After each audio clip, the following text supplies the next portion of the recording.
حضور اکرم صلی اللہ علیہ وآلہ وسلم کا ارشاد ہے، تمام اعمال کا دار و مدار نیت پر ہے، اور ہر عمل کا نتیجہ ہر انسان کو اس کی نیت کے مطابق ہی ملے گا۔ پس جس کی ہجرت دولت دنیا حاصل کرنے کے لیے ہو یا کسی عورت سے شادی کی غرض سے ہو، پس اس کی ہجرت انہی چیزوں کے لیے ہوگی جن کے حاصل کرنے کی نیت سے اس نے ہجرت کی۔ صحیح بخاری حدیث نمبر 1۔ حضور اکرم صلی اللہ علیہ وآلہ وسلم نے فرمایا کہ وحی نازل ہوتے وقت کبھی مجھ کو گھنٹی کی سی آواز محسوس ہوتی ہے، اور وحی کی یہ کیفیت مجھ پر بہت شاق گزرتی ہے۔ جب یہ کیفیت ختم ہوتی ہے تو میرے دل و دماغ پر اس فرشتے کے ذریعے نازل شدہ وحی محفوظ ہو جاتی ہے، اور کسی وقت ایسا ہوتا ہے کہ فرشتہ بشکل انسان میرے پاس آتا ہے اور مجھ سے کلام کرتا ہے، پس میں اس کا کہا ہوا یاد رکھ لیتا ہوں۔ صحیح بخاری حدیث نمبر 2۔ حضرت صلی اللہ علیہ وآلہ وسلم پر وحی کا ابتدائی دور اچھے سچے پاکیزہ خوابوں سے شروع ہوا۔ آپ خواب میں جو کچھ دیکھتے وہ صبح کی روشنی کی طرح صحیح اور سچا ثابت ہوتا۔ پھر من جانب قدرت آپ تنہائی پسند ہو گئے، اور آپ نے غار حرا میں خلوت نشینی اختیار فرمائی، اور کئی دن اور رات وہاں مسلسل عبادت اور یاد الہی و ذکر میں مشغول رہنے لگے۔ جب تک گھر آنے کو دل نہ چاہتا توشہ ہمراہ لیے ہوئے وہاں رہتے۔ توشہ ختم ہونے پر ہی اہلیہ محترمہ حضرت خدیجہ رضی اللہ تعالی عنہا کے پاس تشریف لاتے، اور کچھ توشہ ہمراہ لے کر پھر وہاں جا کر خلوت گزین ہو جاتے۔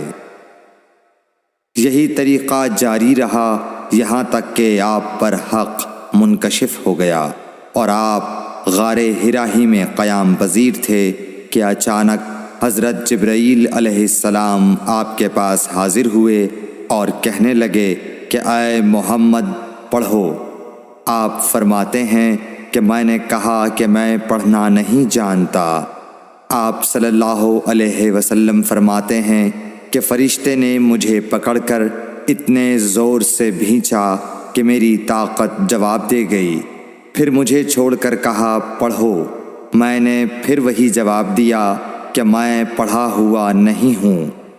اس فرشتے نے مجھ کو نہایت ہی زور سے بھینچا کہ مجھ کو سخت تکلیف محسوس ہوئی۔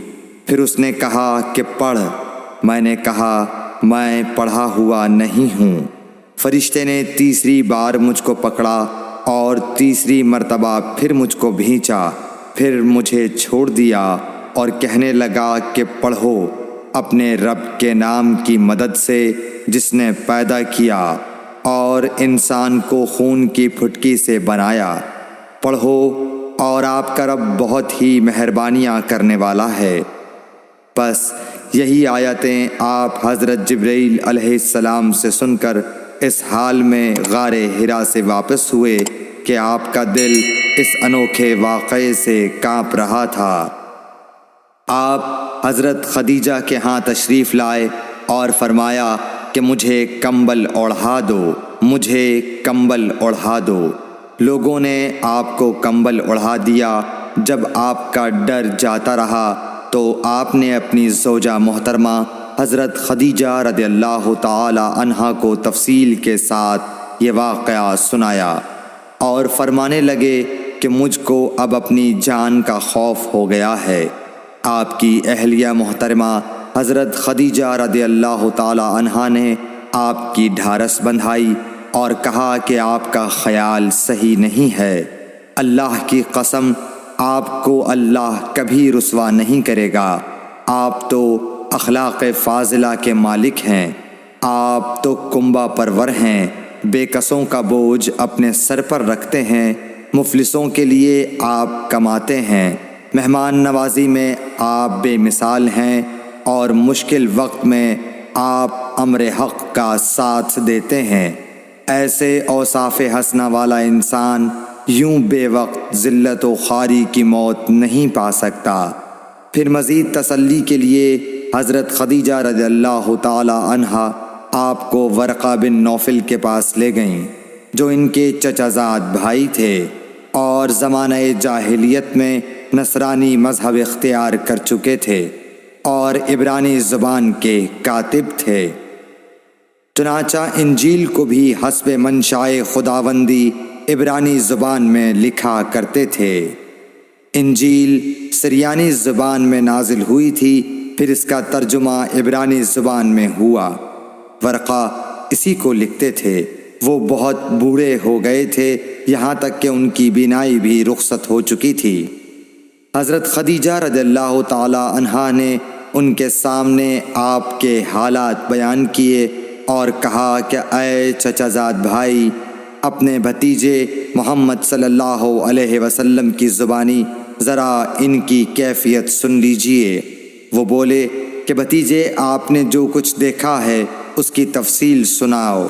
چنانچہ آپ صلی اللہ علیہ وآلہ وسلم نے از اول تا آخر پورا واقعہ سنایا، جسے سن کر ورقہ بے اختیار ہو کر بول اٹھے کہ یہ تو وہی ناموس معزز رازدان فرشتہ ہے جسے اللہ نے حضرت موسیٰ علیہ السلام پر وحی دے کر بھیجا تھا۔ کاش میں آپ کے اس عہد نبوت کے شروع ہونے پر جواں عمر ہوتا، کاش میں اس وقت تک زندہ رہتا جب کہ آپ کی قوم آپ کو اس شہر سے نکال دے گی۔ رسول کریم صلی اللہ علیہ وآلہ وسلم نے یہ سن کر تعجب سے پوچھا کہ کیا وہ لوگ مجھ کو نکال دیں گے، حالانکہ میں تو ان میں صادق و امین و مقبول ہوں۔ ورقہ بولا، ہاں یہ سب کچھ سچ ہے، مگر جو شخص بھی آپ کی طرح امر حق لے کر آیا لوگ اس کے دشمن ہی ہو گئے ہیں۔ اگر مجھے آپ کی نبوت کا وہ زمانہ مل جائے تو میں آپ کی پوری مدد کروں گا۔ مگر ورقہ کچھ دنوں کے بعد انتقال کر گئے، پھر کچھ عرصے تک وحی کی آمد موقوف رہی۔ صحیح بخاری حدیث نمبر 3۔ حضور اکرم صلی اللہ علیہ وآلہ وسلم نے وحی کے رک جانے کے زمانے کے حالات بیان فرماتے ہوئے کہا کہ ایک روز میں چلا جا رہا تھا کہ اچانک میں نے آسمان کی طرف ایک آواز سنی اور میں نے اپنا سر آسمان کی طرف اٹھایا۔ کیا دیکھتا ہوں کہ وہی فرشتہ جو میرے پاس غار حرا میں آیا تھا وہ آسمان و زمین کے بیچ میں ایک کرسی پر بیٹھا ہوا ہے۔ میں اس سے ڈر گیا اور گھر آنے پر میں نے پھر کمبل اوڑھنے کی خواہش ظاہر کی۔ اس وقت اللہ پاک کی طرف سے یہ آیات نازل ہوئیں، اے لحاف اوڑھ کر لیٹنے والے، اٹھ کھڑا ہو اور لوگوں کو عذاب الہی سے ڈرا اور اپنے رب کی بڑائی بیان کر اور اپنے کپڑوں کو پاک صاف رکھ اور گندگی سے دور رہ۔ اس کے بعد وہی تیزی کے ساتھ پے در پے آنے لگی۔ صحیح بخاری حدیث نمبر 4۔ رسول اللہ صلی اللہ علیہ وآلہ وسلم نزول قرآن کے وقت بہت سختی محسوس فرمایا کرتے تھے، اور اس کی علامتوں میں سے ایک یہ تھی کہ یاد کرنے کے لیے آپ اپنے ہونٹوں کو ہلاتے تھے۔ ابن عباس رضی اللہ تعالی عنہ نے کہا، میں اپنے ہونٹوں کو ہلاتا ہوں جس طرح آپ ہلاتے تھے۔ سعید کہتے ہیں، میں بھی اپنے ہونٹ ہلاتا ہوں جس طرح ابن عباس رضی اللہ تعالی عنہ کو میں نے ہلاتے دیکھا۔ پھر انہوں نے اپنے ہونٹ ہلائے۔ ابن عباس رضی اللہ تعالی عنہ نے کہا، پھر یہ آیت اتری کہ اے محمد، قرآن کو جلد جلد یاد کرنے کے لیے اپنی زبان نہ ہلاؤ، اس کا جمع کر دینا اور پڑھا دینا ہمارا ذمہ ہے۔ حضرت ابن عباس رضی اللہ تعالی عنہ کہتے ہیں، یعنی قرآن آپ صلی اللہ علیہ وآلہ وسلم کے دل میں جما دینا اور پڑھا دینا ہمارے ذمے ہے۔ پھر جب ہم پڑھ چکے تو اس پڑھے ہوئے کی اتباع کرو۔ ابن عباس رضی اللہ تعالی عنہ فرماتے ہیں، اس کا مطلب یہ ہے آپ اس کو خاموشی کے ساتھ سنتے رہو، اس کے بعد مطلب سمجھا دینا ہمارے ذمے ہے۔ پھر یقیناً یہ ہماری ذمہ داری ہے کہ آپ اس کو پڑھو، یعنی اس کو محفوظ کر سکو۔ چنانچہ اس کے بعد جب آپ کے پاس حضرت جبرائیل علیہ السلام وحی لے کر آتے تو آپ توجہ سے سنتے، جب وہ چلے جاتے تو رسول اللہ صلی اللہ علیہ وسلم اس وحی کو اس طرح پڑھتے جس طرح حضرت جبرائیل علیہ السلام نے اسے پڑھا تھا۔ صحیح بخاری حدیث نمبر 5۔ رسول اللہ صلی اللہ علیہ وآلہ وسلم سب لوگوں سے زیادہ جواد سخی تھے، اور رمضان میں دوسرے اوقات کے مقابلے میں جب جبرائیل علیہ السلام آپ صلی اللہ علیہ وآلہ وسلم سے ملتے بہت ہی زیادہ جود و کرم فرماتے۔ جبرائیل علیہ السلام رمضان کی ہر رات میں آپ صلی اللہ علیہ وآلہ وسلم سے ملاقات کرتے اور آپ کے ساتھ قرآن کا دورہ کرتے۔ غرض حضرت صلی اللہ علیہ وآلہ وسلم لوگوں کو بھلائی پہنچانے میں بارش لانے والی ہوا سے بھی زیادہ جود و کرم فرمایا کرتے تھے۔ صحیح بخاری حدیث نمبر 6۔ ہرقل شاہ روم نے قریش کے قافلے میں ایک آدمی بلانے کو بھیجا، اور اس وقت یہ لوگ تجارت کے لیے ملک شام گئے ہوئے تھے، اور یہ وہ زمانہ تھا جب رسول اللہ صلی اللہ علیہ وسلم نے قریش اور ابو سفیان سے ایک وقتی عہد کیا ہوا تھا۔ جب ابو سفیان اور دوسرے لوگ ہرقل کے پاس ایلیا پہنچے جہاں ہرقل نے دربار طلب کیا تھا، اس کے گرد روم کے بڑے بڑے لوگ، علماء، وزراء و امراء بیٹھے ہوئے تھے۔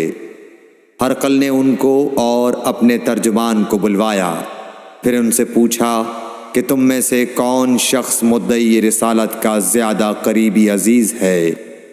ابو سفیان کہتے ہیں کہ میں بول اٹھا کہ میں اس کا سب سے زیادہ قریبی رشتہ دار ہوں۔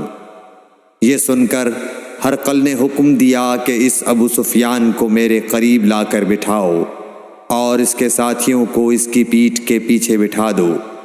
پھر اپنے ترجمان سے کہا کہ ان لوگوں سے کہہ دو کہ میں ابو سفیان سے اس شخص یعنی محمد صلی اللہ علیہ وسلم کے حالات پوچھتا ہوں، اگر یہ مجھ سے کسی بات میں جھوٹ بول دے تو تم اس کا جھوٹ ظاہر کر دینا۔ ابو سفیان کا قول ہے کہ خدا کی قسم اگر مجھے یہ غیرت نہ آتی کہ یہ لوگ مجھ کو جھٹلائیں گے تو میں آپ صلی اللہ علیہ وسلم کی نسبت ضرور غلط گوئی سے کام لیتا۔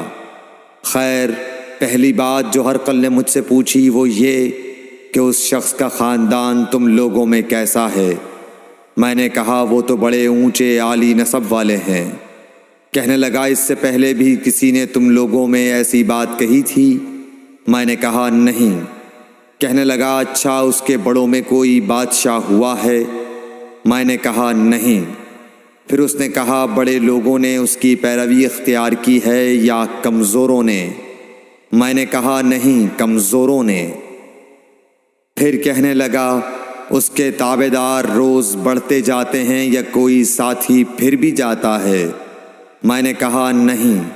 کہنے لگا کیا اپنے اس دعویٰ نبوت سے پہلے کبھی کسی بھی موقع پر اس نے جھوٹ بولا ہے؟ میں نے کہا نہیں، اور اب ہماری اس سے صلح کی ایک مقررہ مدت ٹھہری ہوئی ہے، معلوم نہیں وہ اس میں کیا کرنے والا ہے۔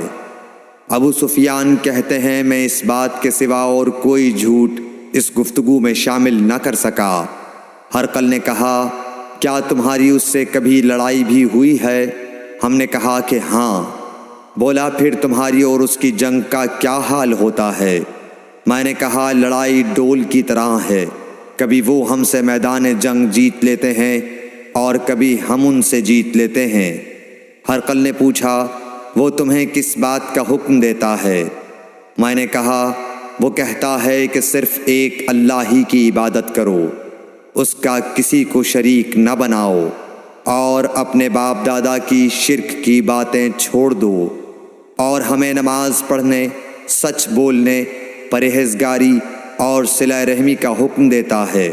یہ سب سن کر پھر ہرقل نے اپنے ترجمان سے کہا کہ ابو سفیان سے کہہ دے کہ میں نے تم سے اس کا نسب پوچھا تو تم نے کہا کہ وہ ہم سے عالی نسب ہے، اور پیغمبر اپنی قوم میں عالی نسب ہی بھیجے جایا کرتے ہیں۔ میں نے تم سے پوچھا کہ دعویٰ نبوت کی یہ بات تمہارے اندر اس سے پہلے کسی اور نے بھی کہی تھی؟ تو تم نے جواب دیا کہ نہیں۔ تب میں نے اپنے دل میں کہا کہ اگر یہ بات اس سے پہلے کسی اور نے کہی ہوتی تو میں سمجھتا کہ اس شخص نے بھی اسی بات کی تقلید کی ہے جو پہلے کہی جا چکی ہے۔ میں نے تم سے پوچھا کہ اس کے بڑوں میں کوئی بادشاہ بھی گزرا ہے تو تم نے کہا کہ نہیں۔ تو میں نے دل میں کہا کہ ان کے بزرگوں میں سے کوئی بادشاہ ہوا ہوگا تو کہہ دوں گا کہ وہ شخص اس بہانے اپنے آباء و اجداد کی بادشاہت اور ان کا ملک دوبارہ حاصل کرنا چاہتا ہے۔ اور میں نے تم سے پوچھا کہ اس بات کے کہنے یعنی پیغمبری کا دعویٰ کرنے سے پہلے تم نے کبھی اس کو دروغ گوئی کا الزام لگایا ہے؟ تم نے کہا کہ نہیں۔ تو میں نے سمجھ لیا کہ جو شخص آدمیوں کے ساتھ دروغ گوئی سے بچے وہ اللہ کے بارے میں کیسے جھوٹی بات کہہ سکتا ہے۔ اور میں نے تم سے پوچھا کہ بڑے لوگ اس کے پیرو ہوتے ہیں یا کمزور آدمی؟ تم نے کہا کمزوروں نے اس کی اتباع کی ہے۔ تو دراصل یہی لوگ پیغمبروں کے متبعین ہوتے ہیں۔ اور میں نے تم سے پوچھا کہ اس کے ساتھی بڑھ رہے ہیں یا کم ہو رہے ہیں؟ تم نے کہا کہ وہ بڑھ رہے ہیں، اور ایمان کی کیفیت یہی ہوتی ہے حتیٰ کہ وہ کامل ہو جاتا ہے۔ اور میں نے تم سے پوچھا کہ آیا کوئی شخص اس کے دین سے ناخوش ہو کر مرتد بھی ہو جاتا ہے؟ تم نے کہا نہیں۔ تو ایمان کی خاصیت بھی یہی ہے، جن کے دلوں میں اس کی مسرت رچ بس جائے وہ اس سے لوٹا نہیں کرتے۔ اور میں نے تم سے پوچھا کہ آیا وہ کبھی عہد شکنی کرتے ہیں؟ تم نے کہا نہیں۔ پیغمبروں کا یہی حال ہوتا ہے، وہ عہد کی خلاف ورزی نہیں کرتے۔ اور میں نے تم سے کہا کہ وہ تم سے کس چیز کے لیے کہتے ہیں؟ تم نے کہا کہ وہ ہمیں حکم دیتے ہیں کہ اللہ کی عبادت کرو، اس کے ساتھ کسی کو شریک نہ ٹھہراؤ، اور تمہیں بتوں کی پرستش سے روکتے ہیں، سچ بولنے اور پرہیزگاری کا حکم دیتے ہیں۔ لہٰذا اگر یہ باتیں جو تم کہہ رہے ہو سچ ہیں تو ان قریب وہ اس جگہ کا مالک ہو جائے گا کہ جہاں میرے یہ دونوں پاؤں ہیں۔ مجھے معلوم تھا کہ وہ پیغمبر آنے والا ہے، مگر مجھے یہ معلوم نہیں تھا کہ وہ تمہارے اندر ہوگا۔ اگر میں جانتا کہ اس تک پہنچ سکوں گا تو اس سے ملنے کے لیے ہر تکلیف گوارا کرتا۔ اگر میں اس کے پاس ہوتا تو اس کے پاؤں دھوتا۔ ہرقل نے رسول اللہ صلی اللہ علیہ وسلم کا وہ خط منگایا جو آپ نے وہیہ کلبی رضی اللہ تعالیٰ عنہ کے ذریعے حاکم بصرہ کے پاس بھیجا تھا، اور اس نے وہ ہرقل کے پاس بھیج دیا تھا۔ پھر اس کو پڑھا تو اس میں لکھا تھا، اللہ کے نام کے ساتھ جو نہایت مہربان اور رحم والا ہے۔ اللہ کے بندے اور اس کے پیغمبر محمد صلی اللہ علیہ وسلم کی طرف سے یہ خط ہے شاہ روم کے لیے۔ اس شخص پر سلام ہو جو ہدایت کی پیروی کرے۔ اس کے بعد میں آپ کے سامنے دعوت اسلام پیش کرتا ہوں۔ اگر آپ اسلام لے آئیں گے تو دین و دنیا میں سلامتی نصیب ہوگی، اللہ آپ کو دوہرا ثواب دے گا، اور اگر آپ میری دعوت سے روگردانی کریں گے تو آپ کی رعایا کا گناہ بھی آپ ہی پر ہوگا۔ اور اے اہل کتاب، ایک ایسی بات پر آ جاؤ جو ہمارے اور تمہارے درمیان یکساں ہے، وہ یہ کہ ہم اللہ کے سوا کسی کی عبادت نہ کریں اور کسی کو اس کا شریک نہ ٹھہرائیں، اور نہ ہم میں سے کوئی کسی کو خدا کے سوا اپنا رب بنائے۔ پھر اگر وہ اہل کتاب اس کتاب سے منہ پھیر لیں تو مسلمانوں تم ان سے کہہ دو کہ تم مانو یا نہ مانو، ہم ایک خدا کے اطاعت گزار ہیں۔ ابو سفیان کہتے ہیں جب ہرقل نے جو کچھ کہنا تھا کہہ دیا اور خط پڑھ کر فارغ ہوا تو اس کے ارد گرد بہت شور و غوغا ہوا، بہت سی آوازیں اٹھیں اور ہمیں باہر نکال دیا گیا۔ تب میں نے اپنے ساتھیوں سے کہا کہ ابو کبشہ کے بیٹے حضرت صلی اللہ علیہ وسلم کا معاملہ تو بہت بڑھ گیا، دیکھو تو اس سے بنی اصفر روم کا بادشاہ بھی ڈرتا ہے۔ مجھے اس وقت سے اس بات کا یقین ہو گیا کہ حضور صلی اللہ علیہ وسلم ان قریب غالب ہو کر رہیں گے، حتیٰ کہ اللہ نے مجھے مسلمان کر دیا۔ راوی کا بیان ہے کہ ابن ناطور ایلیا کا حاکم ہرقل کا مصاحب اور شام کے نصارہ کا لاٹ پادری بیان کرتا تھا کہ ہرقل جب ایلیا آیا ایک دن صبح کو پریشان اٹھا تو اس کے درباریوں نے دریافت کیا کہ آج ہم آپ کی حالت بدلی ہوئی پاتے ہیں، کیا وجہ ہے؟ ابن ناطور کا بیان ہے کہ ہرقل نجومی تھا، علم نجوم میں وہ پوری مہارت رکھتا تھا۔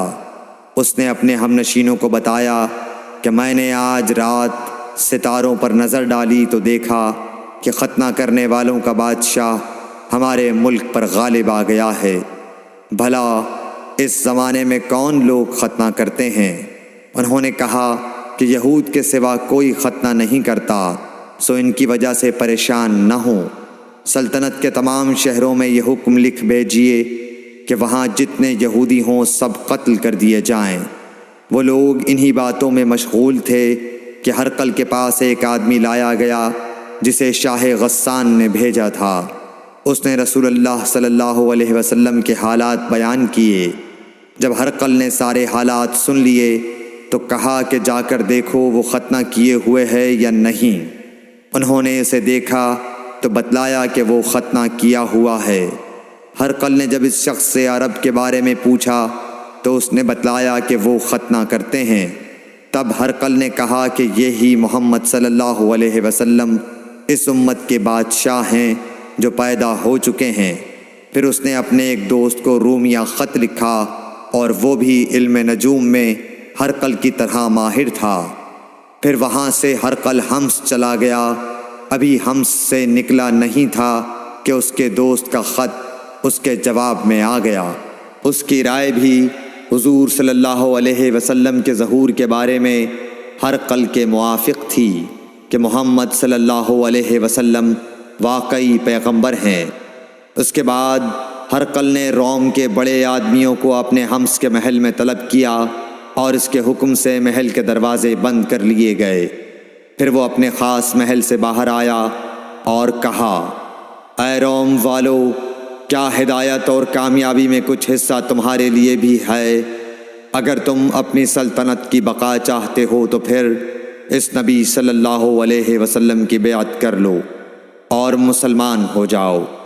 یہ سننا تھا کہ پھر لوگ وحشی گدھوں کی طرح دروازوں کی طرف دوڑے، مگر انہیں بند پایا۔ آخر جب ہرقل نے اس بات سے ان کی یہ نفرت دیکھی اور ان کے ایمان لانے سے مایوس ہو گیا تو کہنے لگا کہ ان لوگوں کو میرے پاس لاؤ۔ جب وہ دوبارہ آئے تو اس نے کہا، میں نے جو بات کہی تھی اس سے تمہاری دینی پختگی کی آزمائش مقصود تھی، سو وہ میں نے دیکھ لی۔ تب یہ بات سن کر وہ سب کے سب اس کے سامنے سجدے میں گر پڑے اور اس سے خوش ہو گئے۔ بالآخر ہرقل کی آخری حالت یہی رہی۔ صحیح بخاری حدیث نمبر 7۔